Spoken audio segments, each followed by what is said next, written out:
I'm not taking nobody over me. There's no question. But I think Mike Jordan would say the same thing. Rest his soul. Kobe Bryant would say the same thing. Magic Johnson will say the same thing. Larry Bird will say the same thing. Shaq could say the same thing, James said. The late, great Wilt Chamberlain, Kareem Abdul-Jabbar. I don't think none of us are going to take somebody else. If there's a general manager and he's eyeballing all of us on a baseline with the number one pick, it's going to be hard not to take me, champ. LeBron James just brought the GOAT debate back to life, and somehow, Larry Bird fans found their way right into the middle of it. The Lakers are dealing with drama around LeBron's future. Luka Doncic is now the new face of the franchise. Austin Reaves just became a major part of the core, and suddenly every move in Los Angeles feels connected to LeBron's legacy. Then LeBron made it clear that when it comes to the greatest player ever, he is not taking anybody over himself. That one answer was all it took for Bird fans to revive old comments and remind people that this debate is much bigger than LeBron versus Jordan. That answer was pure LeBron. He did not dodge it. He did not give a soft answer. He did not say, "I respect everybody." He basically said, "If you were asking me who the greatest is, I am choosing myself." And honestly, that is what you expect from someone at that level. Michael Jordan believed he was the best. Kobe Bryant believed he was the best. Larry Bird walked on the floor believing nobody could touch him. That confidence is part of greatness. But once LeBron said it out loud, every old debate came rushing back. People always like to talk about who's the greatest, who's the GOAT, and I don't like those discussions because different eras, different players, different rules. Who would be some of your Mount Rushmore type shooters? You named them all, and there's more, Reggie, because I can't think. That old Bird comment is why this story is so interesting. Bird was not hating on LeBron. He actually defended him. He told people to enjoy LeBron while he's still playing, because players like that do not come around often. That is what makes Larry's voice different in this debate. Bird is one of the coldest competitors the game has ever seen, but even he knows LeBron's career is historic. He respects the longevity, the production, the all-around game, and the way LeBron has stayed great longer than almost anyone thought possible. But here's where Bird fans pushed back. Respecting LeBron does not mean handing him the GOAT crown. That's the difference. Bird can call LeBron one of the greatest ever and still believe Jordan stands above everyone. And that is the exact lane Bird fans are using now. They are saying, yes, LeBron is unbelievable. Yes, his longevity is insane. Yes, his numbers are almost impossible to argue with.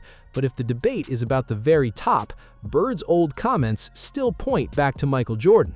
I mean, there's a lot of great shooters, and you're always going to leave somebody out, and people get their feelings hurt by that. I don't. I could care less. The one thing I do know, I always knew how good I was. Right. I didn't care what you thought of my game now, but I knew in the majority of the games I played with the team I have, we're going to win. That is the part that makes the Bird angle powerful. Larry Bird played against Jordan. He saw the early version, before the rings, before the Bulls dynasty, before the entire world accepted Jordan as the standard. And Bird knew right away that Jordan was different. That matters to fans because Bird was not easily impressed. He was not someone who handed out empty praise. He was a three-time MVP, a champion, and one of the smartest players ever. So when Bird gives Jordan that kind of respect, people treat it like evidence. And this is where the Lakers drama makes everything louder. LeBron is no longer just being judged by what he's already done. He's being judged by how this final chapter looks. The Lakers are shifting toward Luka. Reaves is now part of the future. The team still has roster holes. LeBron's next decision is unclear, so every storyline becomes part of the legacy conversation. If he stays and the Lakers fail, people use it against him. If he leaves, people call it another move. If Luka takes over, people say LeBron's era in Los Angeles ended quietly. Lakers still have to be very careful with what they give to LeBron James because every dollar they give him is less money they can give somebody else. And while I believe that Austin Reaves and Luka Doncic are a powerhouse backcourt and will score a ton of points and will lead to many wins, if you have those two guys as your backcourt, making $100 million a year, because that's what they're going to make pretty soon here. That is why this debate feels different right now. It's not happening in a vacuum. LeBron's future is tied to the Lakers' direction. Luka is in his prime. The Lakers can't wait forever, and LeBron is still chasing the kind of ending that protects his legacy instead of making people question it. Bird fans are using this moment to say this is the difference between eras. Jordan's final Bulls chapter ended with a title. Bird's peak was shorter, but his prime was remembered as pure dominance and toughness. LeBron's career is longer than both, but the final years are becoming messy. Now, to be fair, that's not all LeBron's fault. The Lakers have made plenty of roster mistakes since the 2020 title. They've changed supporting casts, chased names, struggled with balance, and failed to consistently build the right kind of team around LeBron and Anthony Davis. Now with Luka, the same question comes back again. Are the Lakers building a real contender, or are they just collecting big names and hoping talent solves everything? So here we are, so excited that the summer of 26 is here. In a way, that's putting the pressure solely on the Lakers front office. We're going to do our part. We were the leading scorer in the NBA this year. We were the MVP of the league. We're going to be fully healthy coming into next year. Now, give me a roster that I can win a championship with. This is the part that makes LeBron's GOAT claim even more complicated. If LeBron says he is the greatest, then people judge everything through that standard. Great regular seasons are not enough. Being amazing at 41 is not enough. Fans ask, can you still win? Can you still control a playoff series? Can you still be the main reason your team beats the best teams in the league? That may sound unfair, but that is the price of calling yourself the greatest. And Bird fans love that part of the conversation, because Larry's case was never built on longevity. Bird's case was built on peak impact. He entered the league and immediately changed the Celtics. He turned games with shooting, passing, rebounding, trash talk, toughness, and IQ. He won 3 straight MVPs in the middle of the most physical era in NBA history. He did not have LeBron's athletic gifts, but he had a level of skill and confidence that made him feel dangerous every night. First layup for 2. Behind the back.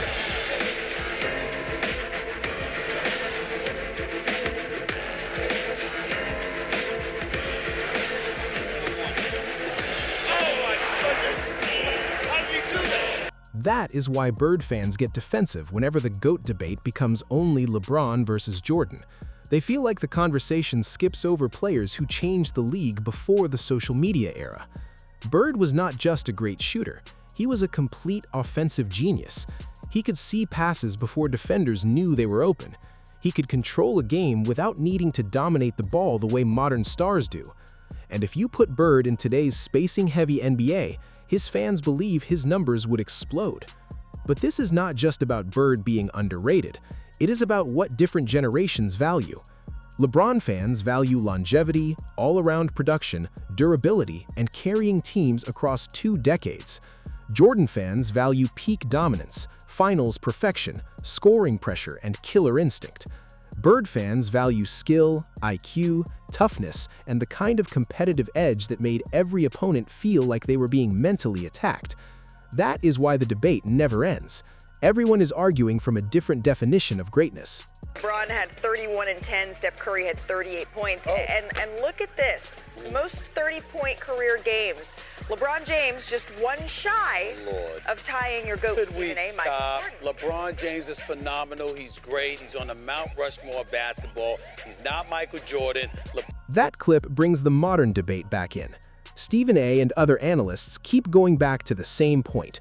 LeBron can be incredible, but to many people, he still is not Michael Jordan. And Bird fans use that as another opening. Because if Jordan is still the standard, then Larry Bird's old comments matter. If Larry Bird, one of the greatest competitors ever, saw Jordan as different, then fans believe that carries more weight than a modern social media argument. But LeBron's side has a strong answer too. Nobody has ever done what he has done for this long. He entered the league as a teenager, carried impossible expectations, won in 3 cities, became the all-time scoring leader, stayed elite into his 40s, and still has the power to control the NBA news cycle. That is not normal. That is historic. Even Bird's praise of LeBron shows how the older generation understands how rare this is. LeBron? Yep. MJ? Yep. Kareem? Yep. Steph? What are you going? They're sitting at the same table. These guys are sitting at the same table. Magic, Bird, Tim Duncan, they're all sitting at the same table. Kobe, they're all sitting at the same table. I disagree with you. I would say the top 10 are all sitting at the same table. That is where the video should land. Larry Bird fans are not reviving old comments just to tear LeBron down. They're reviving them because the GOAT debate has become too narrow. It's not only LeBron's numbers versus Jordan's rings. It's also about Bird's skill, Magic's leadership, Kareem's longevity, Kobe's mentality, Russell's winning, and how each era created a different kind of greatness. The Lakers drama simply made the argument louder. LeBron is at a crossroads. Luka is taking over the future. The Lakers have to choose a direction, and while all of that is happening, LeBron is still telling the world he would take himself over anyone. That confidence is why he's LeBron, but it's also why fans from every era are going to respond. Bird fans responded with history. Jordan fans responded with dominance. LeBron fans responded with longevity. And the truth is, all of them have a case. But the reason Larry Bird's old comments hit so hard is because they show the balance that fans often miss. Bird respected LeBron. He praised him. He told people to enjoy him. But he also came from an era where greatness was measured by fear, rivalries, rings, and whether another legend looked at you and knew you were different. That is why the debate is alive again. LeBron said he's the GOAT. Lakers drama made his legacy feel fragile. Luka's arrival changed the future in Los Angeles. And Larry Bird fans reminded everyone that before people argue about who owns the crown, they should remember how many legends helped build the throne. LeBron may believe he's the GOAT, but Larry Bird fans are making sure the old school still gets a vote.